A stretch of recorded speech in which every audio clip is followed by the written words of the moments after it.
Welcome to Cosmic Comics, Games and Collectibles, your zen of geekism. We carry comics old and new, magazines, toys, games like Pokemon, Magic, D&D. Want Godzilla, Ultraman, Star Trek, Ninja Turtles, Funko Pops? You'll find it all here. Shop our Cosmic Sound Room and pick up a record or two. Enjoy our Comic Coffee Lounge with a cup of Sasquatch coffee while geeking out over a super cool movie on our big screen. Cosmic Comic, Games and Collectibles. Superman loves us, and so will you.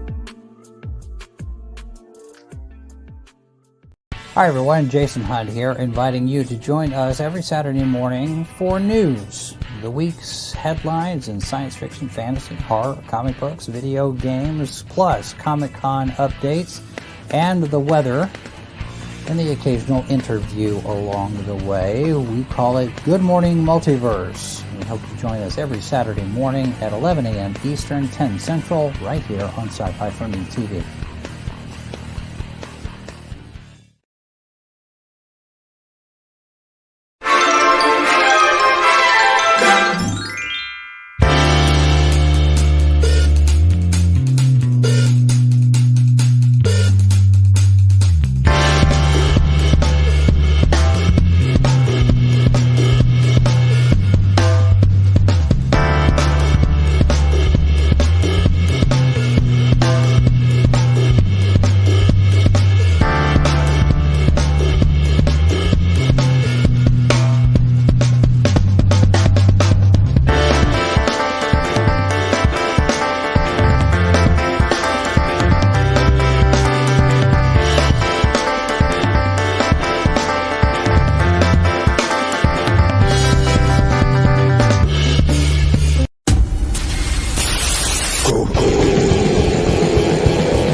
Vatican Assassins is the world's first transpoetic comic scroll. In the fold, between time and iteration, 5 warriors, empowered by magic and immortal skills, travel the universe, battling dark forces, fighting for a better tomorrow. Their job is to kill dictators, serial killers, and mass murderers in a covert war to stop an ancient evil called the Jinn. The Jinn are atrocity worshippers who are trying to create a single timeline of never-ending war. When the Vatican assassins win, the sun rises on a beautiful dawn, and when they fail, atrocity.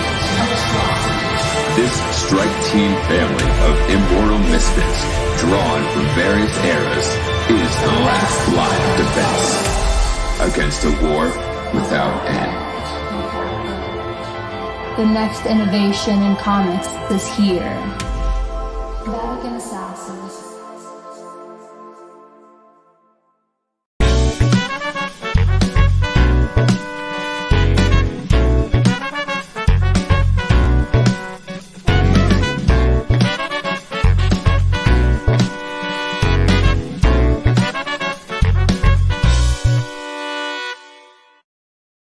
Ladies and gentlemen, the team from 23rd Archive is in the house.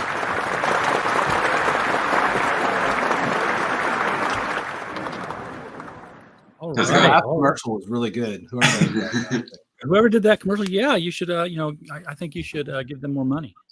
Probably. We're all the for that. least That's okay with least us. important person on the bottom here, because I don't need to be seen. It's you guys here. This is your show.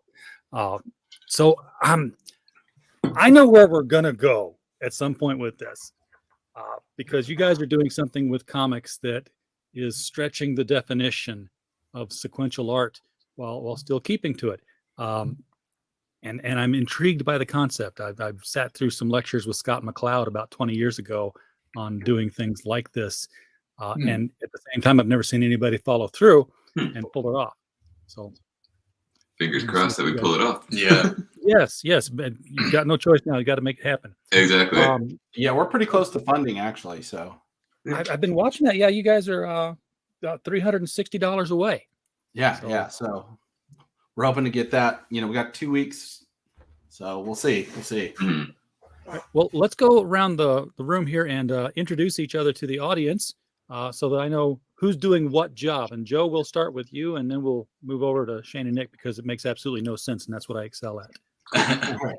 My name's Joe Vasquez, and I'm the author illustrator of Vatican Assassins. I've done a few other things like that in my day, but Vatican Assassins is probably the biggest thing I've done. So I've done a couple of Kickstarter alternate covers. I've done some webtoons, stuff like that. But Vatican Assassins is probably the most featured thing we've done. Okay. And Shane, Nick? I'm Shane. I'm the one of the composers and sound designers for the project. I would consider myself one of the creative producers. Absolutely. Mhm. And Nick? And yeah, my name is Nick, and I am one of the music composers and videographers, social media content creators for this. So for the people who actually listen to the introduction, you can probably already tell this is not going to be your typical comic book, because why would you have these jobs involved in it? Mhm. I'm not going to tell you yet. We're going to Secret. first, because I want to get people hooked on the story, Mhm. and let's show the content before we scare people off with different container. Yeah. So who are the Vatican Assassins? Why are they? I mean, is this the Swiss Guard in action? So the Vatican Assassins is, the name itself is a little misleading. I don't want people to think it's not religious based. It doesn't have a religious point to it. But what it is these are people who can travel between time and iteration. They sit between different variants of the universe. They sit between that space of the multiverse, and they have this structure called the bridge. And nobody knows who built it. Nobody knows where it came from, but they have managed to get onto it. They found a way to even at times extend it. And they're able to use this bridge. And when you think of bridge, think of a never-ending Eiffel Tower Victorian bridge structure that goes off in every direction. Just this insane, unending bridge. And it separates these realities. It's a structure that's been set up to kind of keep the worlds from collapsing in on itself. And the Vatican Assassins are a group of people who are trying to stop an ancient evil. There's always an ancient evil, right? Always. Has to An be. ancient evil called the Jinn, who want to take the variants that have chaos and war and kind of merge them together until they get this one massive, unending misery universe. Oh, they want to edit out the segments of peace and Yeah, a because mixtape they of battle. feed off that. That's their food. So that's what they want. And the Vatican Assassins are a group of people who have learned how to kind of intervene. And what they do, in order for a jinn to manifest in our world, it has to do it during an atrocity. It's a serial killer in his final moments. It's a mass murderer. Anytime you've heard of an unexplained, insane murder-suicide type thing, this is more than likely where a jinn would come in. So all the crazy shooters, all the insanity the last 20 years that we've been dealing with, these are jinn trying to get into our world, according to the story, not in real life. Sure. Well, okay, yeah. And And And assassins, their job is to stop that. So what they do is they stop dictators, serial killers, mass murderers, school shooters, and they come in and they ace them before they have this chance to manifest. And what the story is about these 5 individuals who, during one of their very typical missions, right? They go to stop a school shooter. In the process, the shooter and one of his victims falls into the bridge by accident. And that's where the story kind of picks up. And it's about them kind of trying to resolve this little time loop. One of the Vatican assassins has decided that he finally regrets having to go this path although he's saving millions of people, maybe even billions, he's still killing to do it. And here comes this, high school kid from the 90s, by the way, this 90s high school kid who's like, I want to try to save my brother. I don't care about killing the guy. And they get kind of in the stories about them in a little time loop and them resolving the time loop. And that's kind of the beginning. It's the pilot episode, so to speak. I'm hearing a lot of The Authority.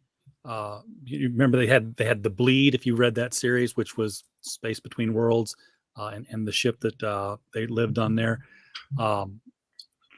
And I was reminded of something else, because science fiction is filled with tropes. We're always going to say, "Oh yeah, I remember when this happened," kind of like that. There, it sounds like you guys have got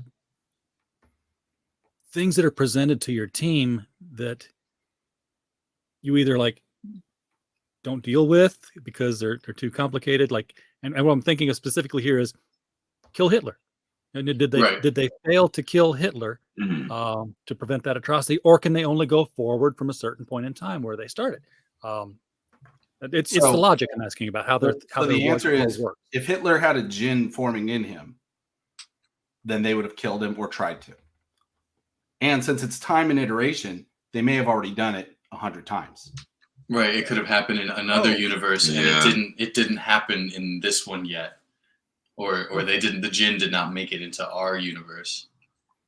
And so because atrocities do still happen, this is not a good guys always win, bad guys always lose situation. I would guess that sometimes, okay, we didn't win that one. We got another djinn. Sometimes the whole iteration collapses. In fact, when you get into the extended story, you'll find that the Vatican assassins all come from an iteration that has collapsed. Yeah, we're definitely riding the gray area. even just the it's almost a group of anti-heroes. The way it kind of tells itself, I don't know if it's like these are the heroes and they kill bad guys, but that is their idea of themselves. But it's like the actual practical execution of what they do kind of makes them more like anti-hero territory. And I think by as the story progresses, it seems to kind of point itself out as a messy process to do what they do. And it's not like it's like what do you call it? Like Batman in the most recent Batman movie, where things are kind of like raw and kind of janky. Yeah. And the characters in this they're very flawed characters. And this teenager that's only, 16, 17 years old versus these immortal, 80, 90-year-old, assassins is supposed to contrast their kind of jaded existence. They've been only doing it this way for so long and it's the only way they know how to do it. And here comes this kid going, well, yep, you have a time machine, man. Can't you go the day before maybe and find out if this guy needs a hug? And they're like, well, we never thought of that. We're going to kill the bad, And as the story, this particular story is, I know we're going to hold off on what it is, but 4 units. But after that, we want to go into this ongoing series where we really explore what it means to be able to intervene in some of these things. And I love time travel stories, by the way. I've written some myself. I got to I wrote a book for Telos. They used to do the Doctor Who novels before the BBC started the series up again. And they had Time Hunter: The Sideways Door. And you're right. Go back in time and give the guy a hug. I had these time travelers that were setting their world, their iteration of the world correct, but they had to keep doing it to keep it stable. And what they had done was they had gone back in time to the 1930s and had not killed Hitler, but killed the college chancellor that rejected his art application. So he gets into art school and follows an entirely different path. Yeah, that's the same kind of thought process that this kid has. But there's some, he has to deal with. If you ever seen a kid come into a new project, they always have these great ideas, and then the older jaded guys are like, "Yeah, we're not going to do that, son." So it's like that's never happened before. that's the relationship. So I can dig it. Okay, so the fact that there are iterations and time loops involved here is definitely going to contribute to the kind of story you guys are telling and in the way you're presenting it. So let's get into that. Exactly what is the product here? Because it's I'll let you guys not a comic book. You guys go ahead. So Vatican Assassins, I'd say, is the IP within this medium, and we kind of created both of those at the same time. So Vatican Assassins being the story, being the characters, the what, but the kind of where, I guess you'd call this whole thing, is called a comic scroll. And as you can kind of see on here, this is an 11 by 39 actual like scroll poster sort of thing.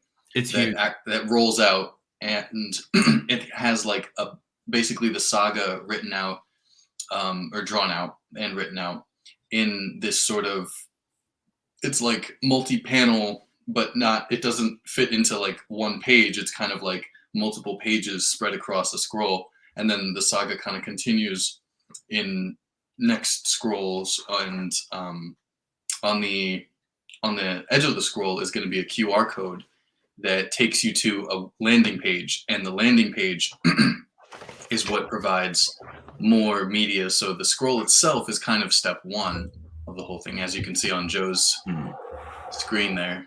This is the scroll itself.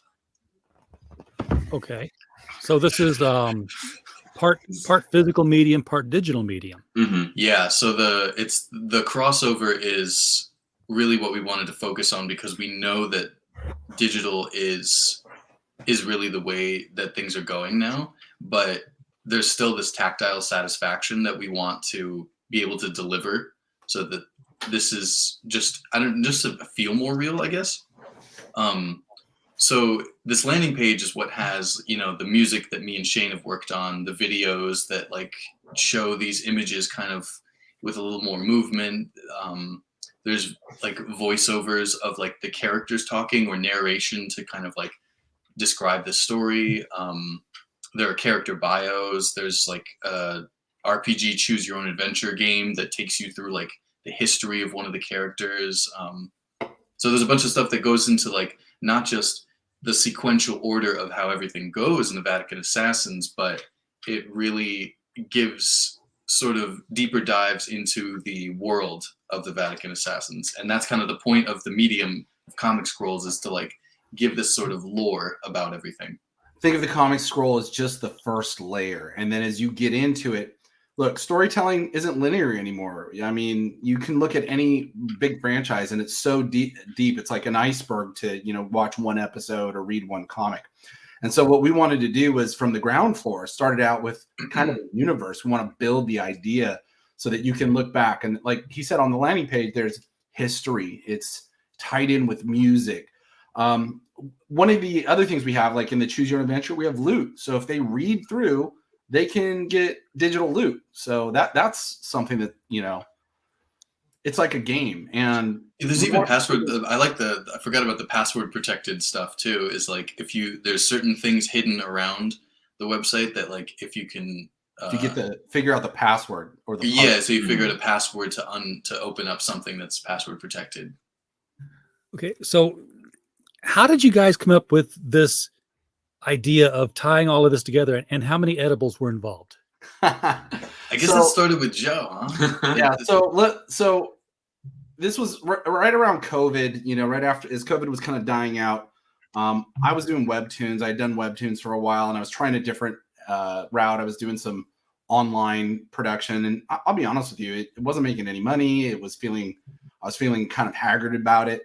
And one of the things I tried to do to kind of, obviously I like to do innovative stuff. So I tried to talk to him. I talked to Nick about doing some music for another product I was working on, another IP. And we put this little music video together, and it was okay. It was really good. Actually, I really felt real positive once we were done with it.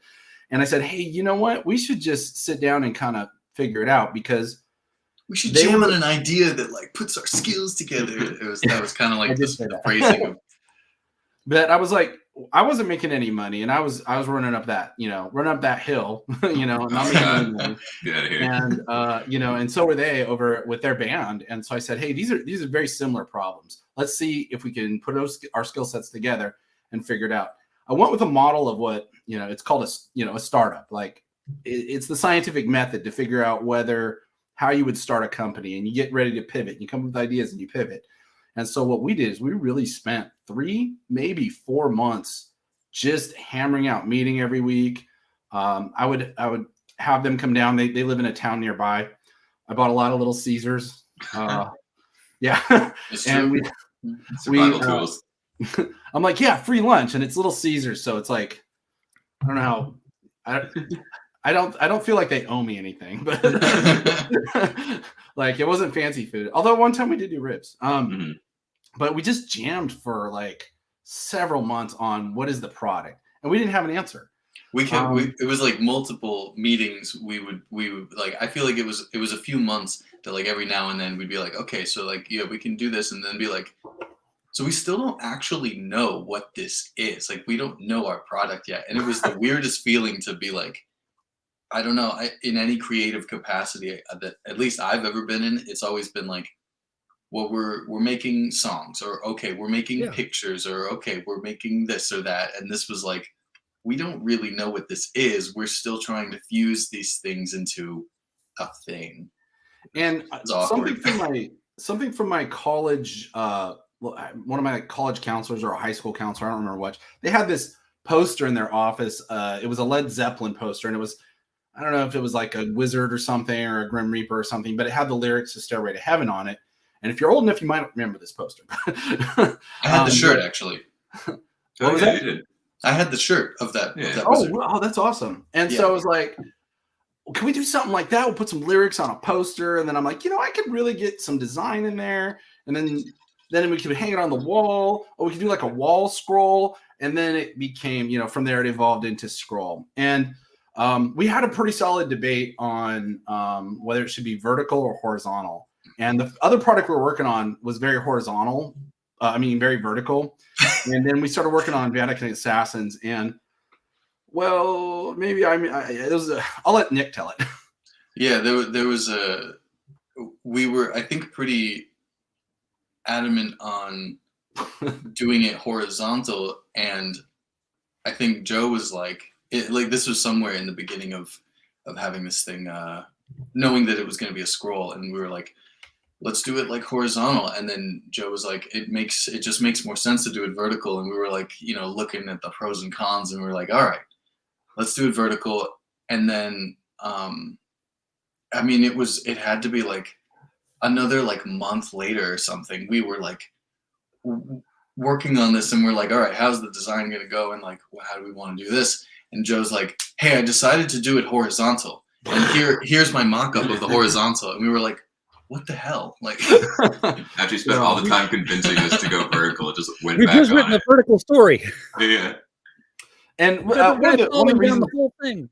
One of the reasons we decided to, I say we, but one of the reasons I had pushed to go horizontal originally, or vertical originally, was because, people could hang it on their wall. There's not a lot of wall space, and we all agreed that was good. But when I got down to actually kind of converting some comic pages into this, because Vatican Assassins was originally a 10-page promo I hadn't really done much with. When we actually started, cut and pasting and putting this in, it wasn't really making any sense. I want to be able to make it a trade paperback at some point also, like maybe combine several scrolls into a trade paperback. And so trying to figure out how to make that sequential art or take advantage of some of the flow of telling the story was getting real difficult. So I did end up without consulting, and thank goodness everybody was cool about it. But yeah. We gotta, I mean, that's another one of those things, like, it's just like this crashes and burns if we're like, no, screw you, you suck, or let's just keep doing my ideas and stuff. Like it doesn't seem sustainable if we don't. There's got to be a team, yeah. Yeah, and like I mavericked that one, but they get a free Maverick at some point, Yeah. All right, I'm saving that. Oh yeah, that's in the back pocket for sure. I mean, everybody's got to work together. And honestly, when I finally explained myself out, they were like, "Okay, that makes more sense." So the scroll, it's still pages though, isn't it? I mean, it's like, here's a standard page, read it left to right, up, down to the right, and then there's a demarcation that it's the next page.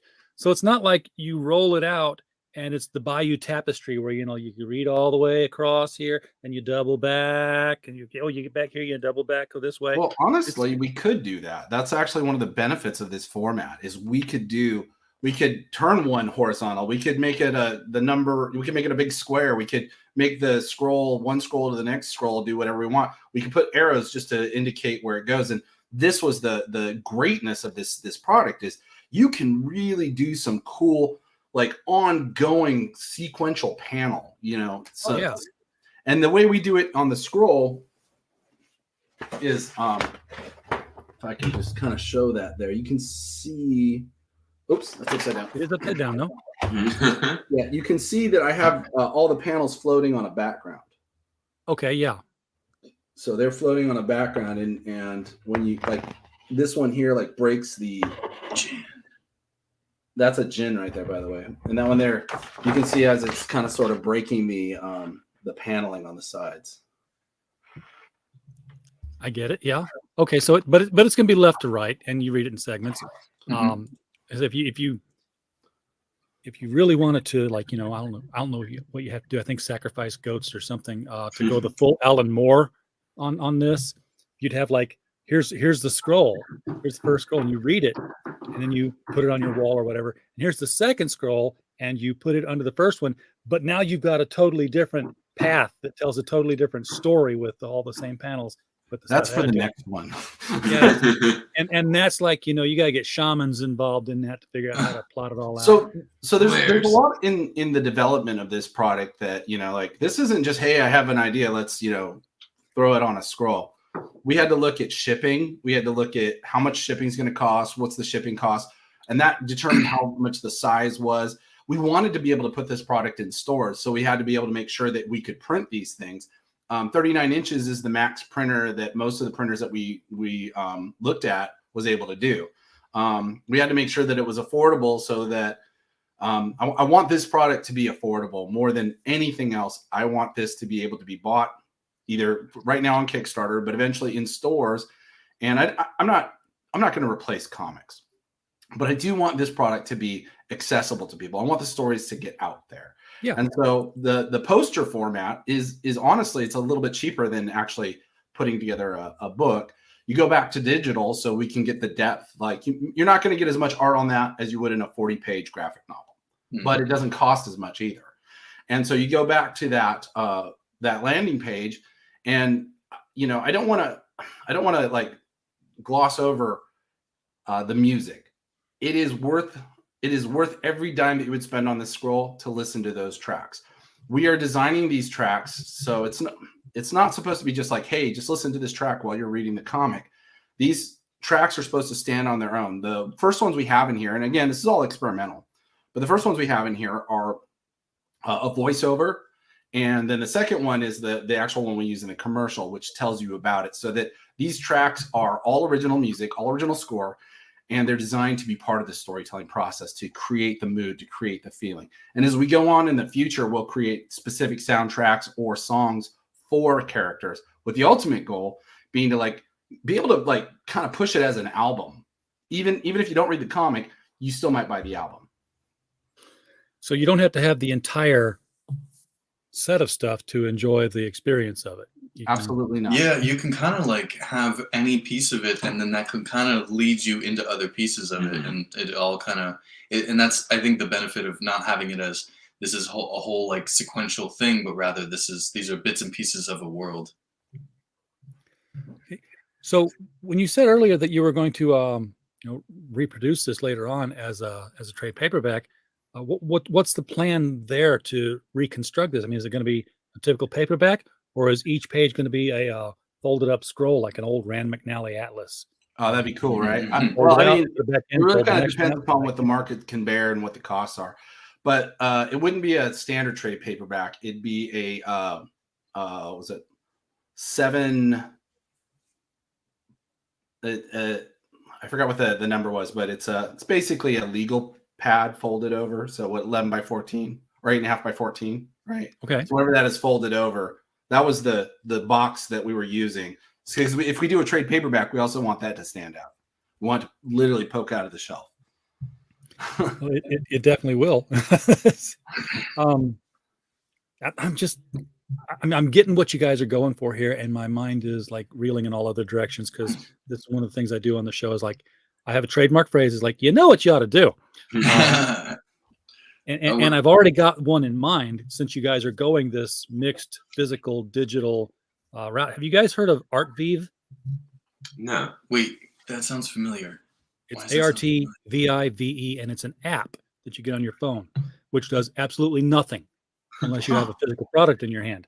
Like, we'll probably actually do it on this comic book, because I know my buddies Alan Dunford and Will Radford do it a lot on their comics. If you load up ArtVive and then you look at the picture through the phone, it comes alive. It does this whole animated. That is sick. Oh yeah, one of my associates is an AR specialist, so we are looking at that right now. Because what he'll be able to do is he'll be able to add in with the phone, but we're not there yet. We want to make sure we can at least produce it in the first place. So yeah, you can you're read right, the whole right, scroll read the whole scroll through the AR. In fact, you could have you could have an entire scroll of just art. There's no dialogue unless you look at it through the AR, and then you see the word balloons. Yeah. Absolutely. Ideas, I throw them out. they stick to the wall sometimes, and sometimes people run away from them because they stink. That was a good one. That's a good idea. It's probably so expensive too. But, well, having talked to him, it's not in our immediate future, but it definitely is something we want to do. I mean, that's what we're trying to do, is take the physical look. In order for comic stores will go out of business if we don't have things for them to sell, right? Yeah. And so if we create a product that, digital is the way of the future. So you've got to have a product to connect it. By having the store, you have a better place for merch, you have a better place for community. This is really part of my idea, is to keep the stores alive. I don't know that they need my help, but well, the thing with digital and stores is that you've now got something where the store is selling a physical product that connects to a digital, rather than digital doing an end run around the retailer. Yeah, a lot like the that Batman comic did, that sold digital skins for whatever that game was. I don't play the game, so I don't know. I'm old. I'm a boomer. And what scares me is I know Fortnite's got. Yeah, Fortnite. What scares me is I knew the name of the game and I just couldn't remember it off the top of my head, and I was going to kind of stumble past it, rather than admit my early onset Alzheimer's. But yeah, that they'll have the product there. So they've got something to sell. They make some money, and people are still getting digital comics. But see, digital is important too, because it gives ease of access to people. So I don't, I'm a web designer by day. That's my day job, and I know a lot about how the internet works. And there's a business to have an online magazine also. But I think the physical property has to be connected to it. There's just something about holding something in your hands that is got more that tactile response. It's like Stan Lee possibly apocryphally said, but it's still attributed to him, and nobody said he didn't say it. Comics are like boobs. Seeing them on the computer is one thing. Holding them in your hands is quite another. Stanley, I'm I just need to picturing find him that saying quote. that now. Hey, so I'll ask you a question. We've been on a couple podcasts now, and this always comes up because in the indie comics industry, there does seem to be a pervasive trope, which is the cover always has some boobage on it. Our main female character is like, she would not approve of that. She's a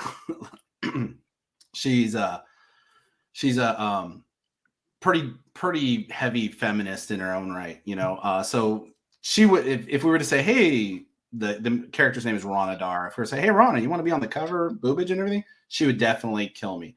But what's your opinion on that?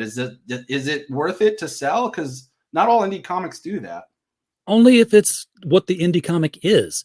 I mean, if your indie comic is Lady Death, then yeah, it makes sense.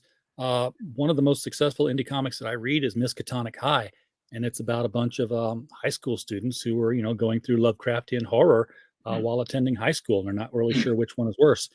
And if any one of them would show up with boobage on the cover, first of all, it would be grossly offensive because they're high school kids. Yeah. So if your character has boobage in the book, then they can have boobage on the cover. If they don't, stay true to your story. Mm-hmm. Good. I mean, we don't have covers yet. We're trying to figure that actual problem out, because some of the challenges of this particular product. We went into a comic book store, and it wasn't to like show off our product. It was to take the product in and go, where would you put this? Like, how would you sell this in this store? And, we were debating that at the house, and I'm like, Nick, let's just go to the comic book store and ask. So we did. And it was cool because when we unrolled that scroll, everybody was like, whoa, and that nothing makes my head bigger than, in person, people telling me how great my art is, Sure. But, yeah, we did that, and we went in there, and it was amazing response. But, there was this challenge to go, well, where would you put this? And nobody really had a good answer at present. So we've come up with some kind of like some ideas for it, but it is the challenge because I don't have a cover. It doesn't in itself have a what cover. Would you see? Now that brings me back to you were talking about you keep trying to keep it down for shipping. Obviously this has got to go out in a tube. Mm-hmm.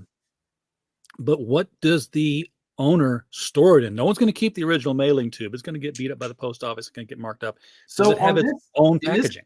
In this iteration of it, this is our first one, our first Kickstarter. We're, we still got to prove ourselves. It's going to be the shipping tube or the the container it comes in. But what we hope to do is with the additional Kickstarters, as we go through and start telling more and more Vatican Assassin stories, we've been looking at getting custom printed cardboard containers, or maybe even certain like castings or tins that we can put it in, something to give it that more scroll feel. We're talking about some people are interested in maybe having like some wooden dowels that we could, roll open the scroll with. So there's a lot of stuff. That would be cool. Yeah. Clamp it and then roll it out. Yeah. My ex had a lot of crafting materials. She had a closet dedicated to it. She had this thing that was plastic, and it stood up. It was about hip high, and it was nothing but for putting in rolls of wrapping paper, and they were just all standing in that one thing. Something scaled down that could maybe sit on a shelf, top of a shelf, certainly not in the middle of the shelf, unless maybe. But I think it's a whole area of merch that we could get out there and get people to explore with. And we don't know yet. Again, it's new, and we're this is our first one. So as much as we're researching, I feel like we're taking suggestions as well. Just like whenever somebody's like, oh, maybe you could like have it like somebody was saying that we could have like a tin for it, and like that would be more appealing for collectors. And it was like, yeah, okay, like that sounds good. But also it's like we can't do that for this one. That would be like one or two down the road. Like too late now. Yeah, we got to figure. Like those Caroline cookies that come in a round tin, a tube tin, or Pringles. Yeah. Something like you can get those custom printed, and they could have like important like information on them, or once we do figure those are the challenges for the next Kickstarter. Right now, we're just trying to make sure that people want comic scrolls, and so far we've had a pretty good response. So Yeah, it's definitely unique, and it looked like when you held it up that was almost looked laminated. So that one there is it's a special gloss print that we I just went down to the local print shop and had it printed up. The actual final ones will be a little bit thinner, and they'll be more like what you would get with a poster. So if you were to go to a store and buy a poster, it'd be similar to that. They will be a little shiny though. They will be shiny. Yeah, we're going with gloss on them.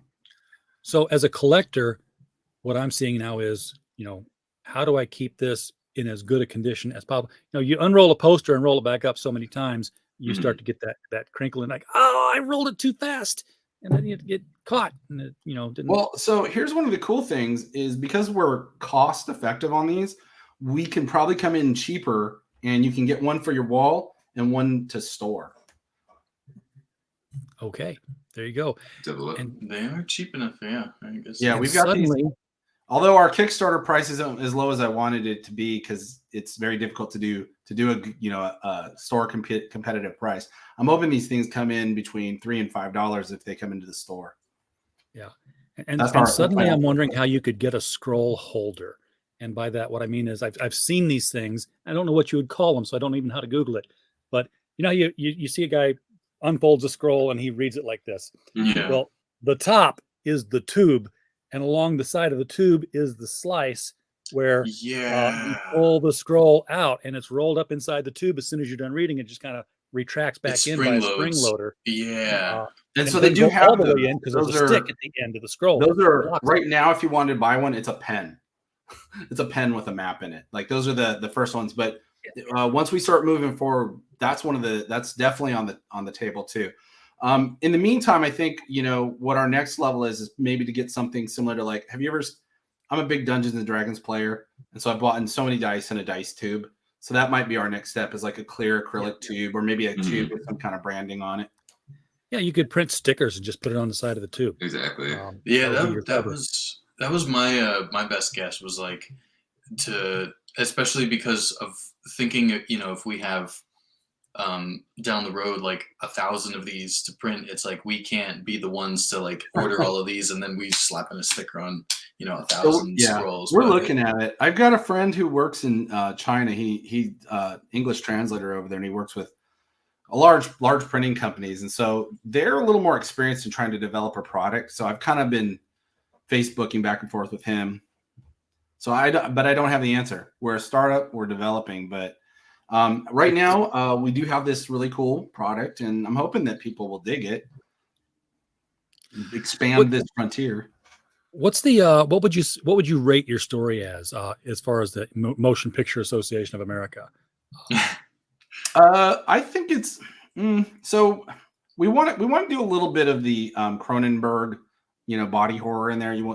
We got pictures of guys getting exploded and there's guns and stuff. So I definitely PG-13 at the minimum.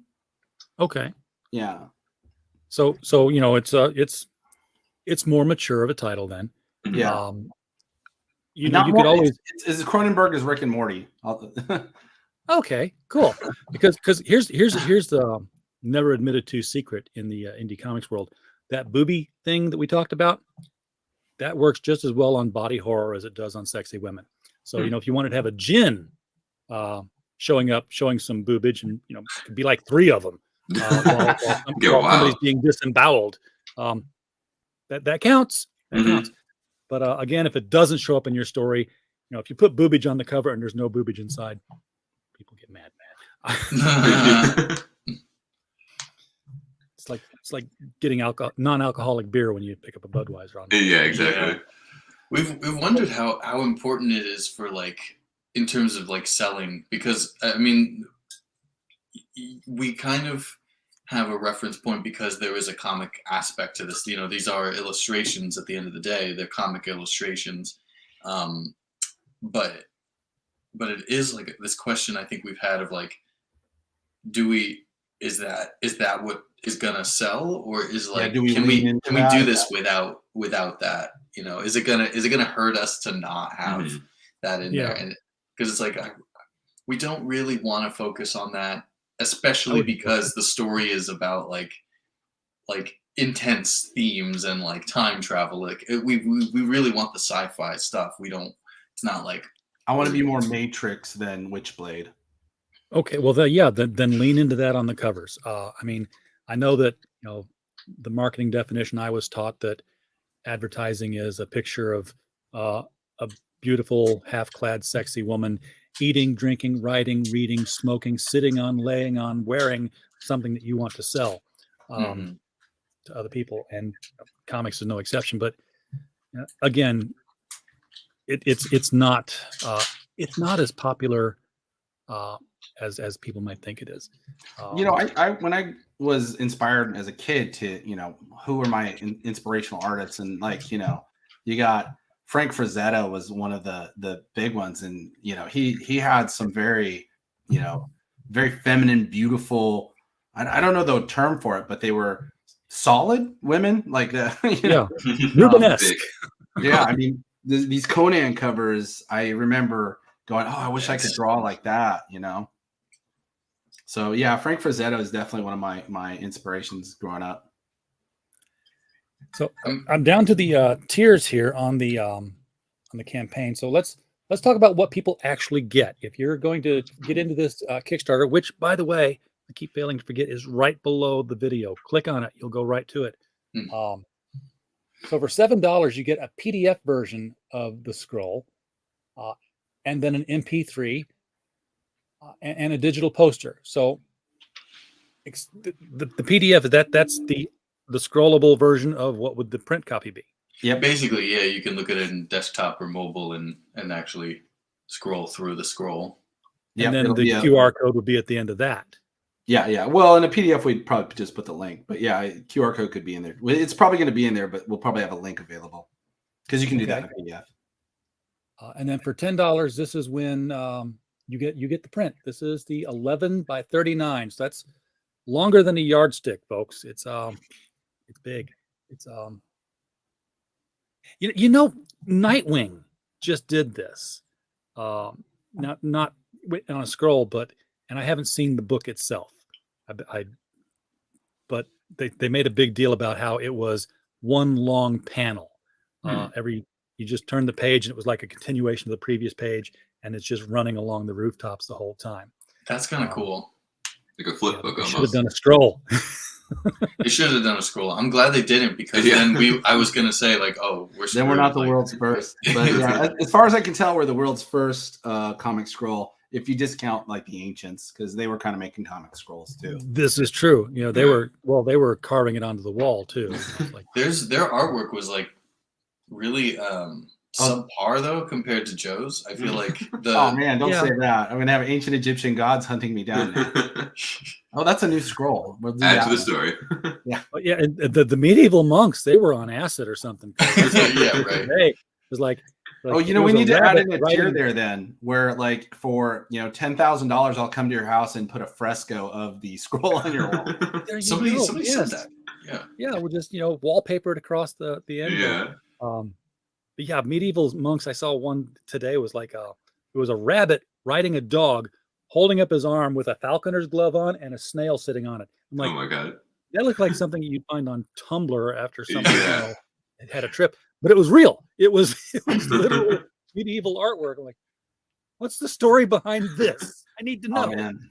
There's some amazing tapestries that come from that period and paintings from the Renaissance that are mind bending. Cronenberg inspiring. Yes, absolutely. All right, so the physical copy is for $10. You're going to get this 11 by 39 scroll, and that's a great price for Kickstarter. Because usually it's $20. Yeah, I mean your regular comic is going to be $25, and then shipping gets thrown onto that. And then you jump right into the beauties of this is that we can create a much more accessible product. I think it's going to be first. People are going to jump into it, say, okay, I've never seen something like this before. I want to be in on it. Next is going to be keeping them. That's the big hook there. The story has to bring them back. The experience has to be unique enough that they want to continue it. So that, and you're not going to know that until you've done the first one. Exactly. Yeah. For the tier 3, if you want to be one of the first retailers to carry Vatican Assassin, 10 of them for $65. So that's $650 each. It Huge allows them to discount. do the resale on it. Yeah. So obviously they want to make some money back on it. And this includes a 1 hour. I love this. This is a 1 hour question and question session. No answers are promised here. It's a Q&Q for your clients via Zoom to help promote. And then the posters are shipped in bulk. So it is it's a poster, it's a banner, it's a scroll. And what is a big time fan person version? This I don't even remember which one of us wrote that. You did. Yeah, that sounds like a you phrase. That's a Joe phrase. It might it's kind of numbered. Well, if you were to get everything that's sitting there, that's like $275. And I wanted to do a big one, because like you gotta kind of throw that one in there that you don't think people will do just to get, just to put it on there. But we actually had like 4 or 5 people do that, so I was pretty surprised. But this one is you get a fabric version of it, and you get the prototype on fabric. Ooh, fabric! Now you're talking. Mm-hmm. Now we're going real ancient OG scroll. Yeah. Now the fabric ones are a lot more expensive to produce, but when I'm talking about this one here has the nice gloss sheen on it. So that's one of the things that we were worried about when you lose the fabric is we'll use it. But this is the prototype you'll get. You'll get one of these poly printed, high gloss, really thick ones. That's what will when you're getting that prototype, you're getting. Actually, they have the actual prototype one. That's actually almost the finished product, but the prototype one doesn't have a lot of the script on it. It has like sample fonts on it, sample font size, sample color swatches. Now, you know where you went wrong, because I know that the printers that print the comics and stuff, that 39 inches is the longest side of paper they've got. But the people who don't print books, but who print contact paper and wallpaper strips, they print bigger.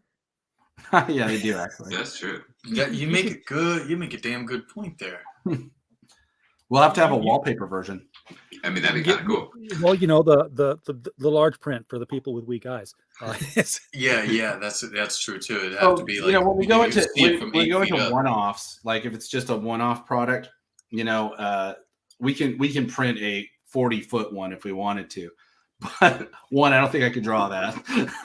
And two, you don't have to draw it. You raster it, and then it just upscales. I don't know. Yeah, that might not work. The print on that is, again, when we were first trying to figure this out, a lot of the focus was on can we make it affordable? And so when we go out of that 49 inch or we go into the fabric range, because fabric was right there, right up front. Shane was like, fabric, got to have it. Mm-hmm. And it's expensive. That's just the problem with it. It's just it's too much per unit to unless you're going to pay $100. And if you are, hey, we'll print it for you. We'll print it and ship it. Enjoy it, please. But we can fold that up and put it in our drawer, and it's kept away nice and neat. That is one you can fold. The advantages of it. Yeah. Dang, I forgot what I was going to say now. This is weird for me because I'm used to dealing with, forgive the expression, real comic books, and I know the things that go with them. Since you guys are branching out into all these different digital variations and physical variations, I was taken by the, I'm going to have to show the overlay again, so we're all going to be disappearing. The design behind the Vatican Assassins here, and I'm thinking, wouldn't that make a really cool game board or tabletop? Oh, yeah. I don't know what you would do with it, but we'll see. Gaming is time to create a game. Yeah, gaming is part of it. So one of the things we do have on here is we have a choose your own adventure, and that comes from my love for Dungeons and Dragons and those types of RPG games, which I might frequently do, maybe. Now and then. Every Saturday. But the choose your own adventure game is it's one of those ones where if you dive into that, you learn a lot more about the characters. And for each scroll, we're going to do a different character. So for this first campaign, we've got Cass Kepler. He lives in the Jovian superstructure somewhere, 500, 600 years in the future. This massive ring that they're building around Jupiter. And, it's his story. Their civilization's in collapse. They're about to have an atrocity. And that's how he ends up joining the Vatican assassins. If you go through it and you get the proper endings, you get loot too. So we haven't decided if we're going to limit the quantity on it, but if you go through, you may get, and you get the right ending, you'll get a poster, a free PDF download of the poster. Okay. I was wondering what digital assets would be, unless you have a digital world that people would populate. And I also might have D20 versions of each of the characters. Okay. I don't know what that is. Role-playing game stats for them. Oh, okay. I got you. So depending upon the digital loot, you'll get either a poster or maybe like a link to a few like a short 1 or 2 page story that kind of supplements it. So the digital loot is meant to expand the universe. It's not needed to enjoy the comic or enjoy the music, but it's there if for that kid that kind of likes to dig down, that kid that wants to do the research, who's on that Easter egg hunt. And there's Easter eggs through everything.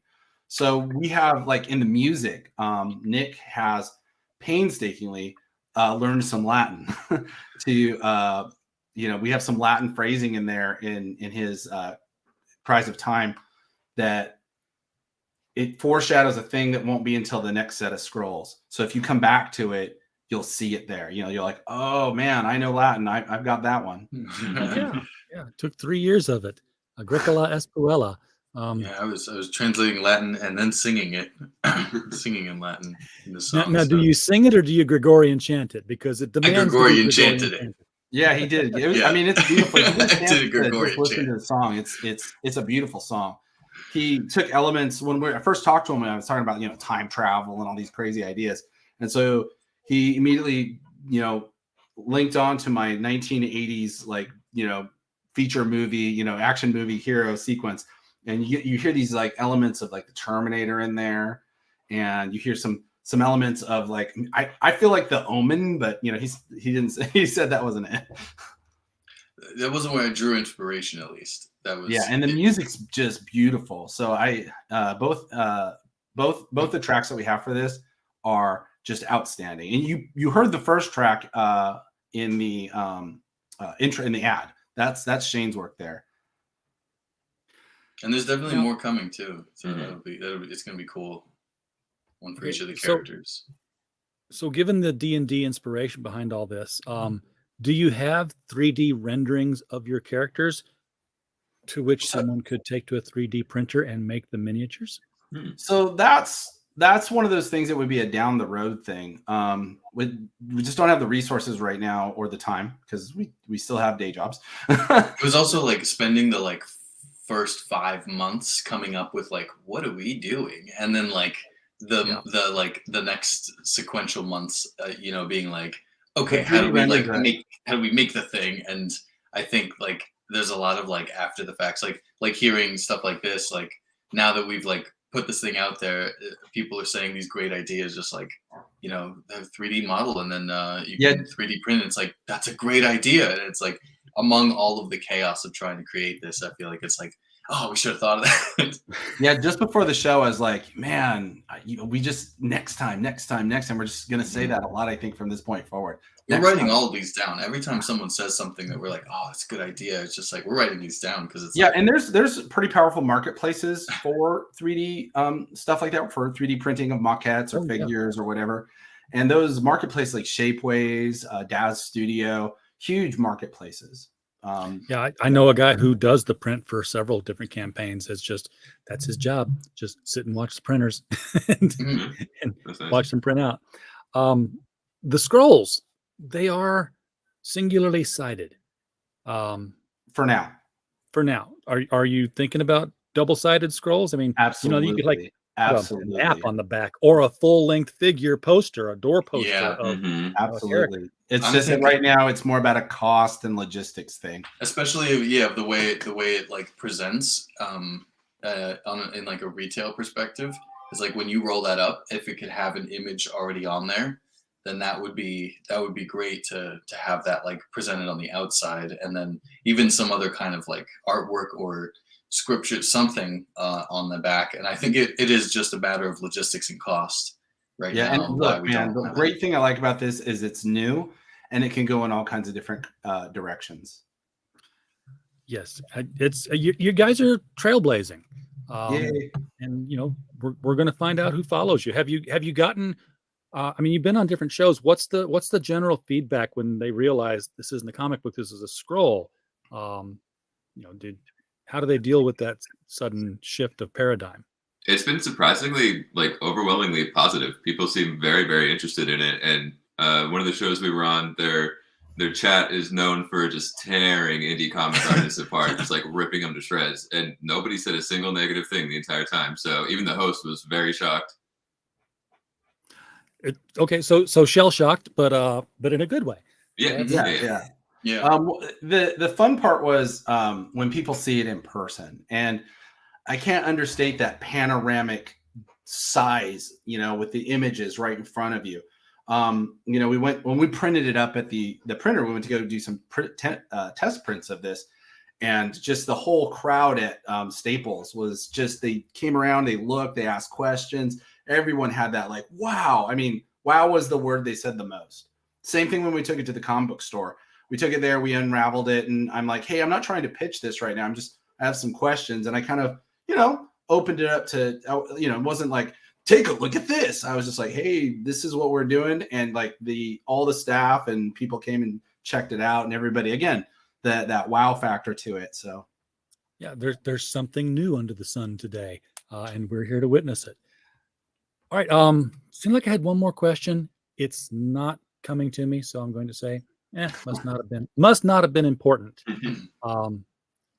So if I scroll up to the top, I did not record the numbers at the beginning of the show, but I'm going to say that it probably didn't. Yeah, it's still $460 needed, which means I did not help you guys at all, and I profusely apologize for that.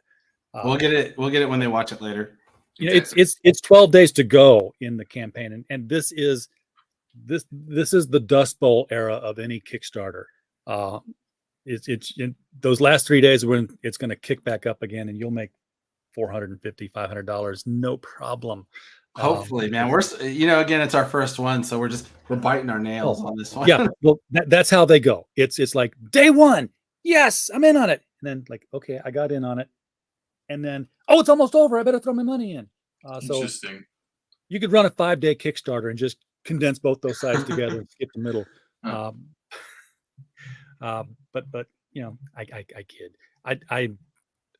We're pretty close. I feel like we have a good chance of being successful on this one. I have no doubt that you will be, and I hope that you are, and that you continue to be successful. I would say that the stuff that's holding us, if you're people who are considering, maybe buying the comic scroll, I think that the concerns would be, well, these guys have never done anything before. We've never, seen it. Am I throwing my money away? Will we ever see the product? And if you fund it, yeah, you see, one of the other things, real big lesson I learned in this is doing indie comics by yourself is really, really tough. And when I brought these guys in, it really changed the dynamic. And I was raised on, if you build it, they will come. But this new generation here is all about networking and teamwork, and the digital aspects aren't really something one person can do. So now it's, if you build it, or if we build it, they will fund. Yeah, that's how it is. And like I said, it's new. It's taking some adoption. I think you'll have a lot of people that'll adopt it early on just to see, this could be the next Funko Pop. Mm-hmm. This could be the next Pog. We don't know, but we're going to be there first to find out. In my research, I came across Pog containers because they were tubes. Yes. And I was like, oh man, Nice to have one of those. we'd be just as good as Pogs, but stay forever. Exactly. Yeah. Everybody had Pogs. I never played the game, but I had all It was these a cardboard 1990s discs. like 5-minute fad. It lasted for about a year or two, and then it was gone. I didn't even know there was a game behind it. I just collected all the bunch of Pogs that were all over the place. I was just like, oh, that's cool. Yeah, it was like tiddlywinks of a kind. It's like you're supposed to stack them all up and Mm, then throw your Pog at the stack of Pogs, and whatever you knocked over, you got to keep. that's cool. I like that. It's like marbles. Mhm. We But just three-dimensional. reinvent the old games in new ways. So you'd want to put your really good Pogs on the bottom of the stack. Well, if I only am as good as the Pogs, we'll be so happy. All right, guys, thank you so much for coming on the show tonight. Do appreciate it. This has been fun. I love seeing new things and meeting new people. And I hope that we will get to see you guys again for Scroll 2. I almost said issue 2, but we'll say Scroll number 2. Yeah, I'm definitely hoping that that one goes smooth. I think it's going to be smoother than this one because of how much we've Already figured out along the way. But yeah, thank you so much for having us on here, RJ. Yeah. Everyone will get better because you'll learn from the last one. Yeah. More things to do. Folks in the chat, thank you so much for being here tonight. We don't have a show without you. Want to remind you to pop on over to the mic stand already in progress, where Mike Walters is going over the niche news of the day in comics, anime, manga, and professional wrestling. I don't know why they go together for him. They just do. So pop on over there, take care of that. And as always, while you were here, we just hope you had a blast. Good night, everybody.